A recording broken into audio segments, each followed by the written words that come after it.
ఎవరు వచ్చారమ్మా bit?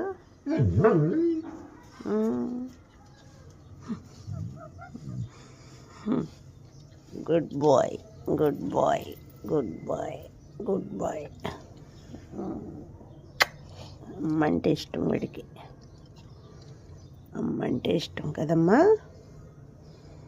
Bit స్నానం చేస్తావు నువ్వు ఈరోజు? రోజు స్నానం కావాలి. చల్లగా ఉంది, చేస్తావు మరి? చూడు దెబ్బలు ఎలా తగిలించుకున్నావో, గుద్దుకుని గోడకి. చూడు ఎంత దెబ్బ తగిలేసింది, చూసావా? అయ్యో, దెబ్బలు తగులుతున్నాయమ్మా, స్పీడ్గా పరుగు పెట్టకూడదు. గుడ్ బాయ్ అమ్మా, బిట్టు బాబు, గుడ్ బాయ్.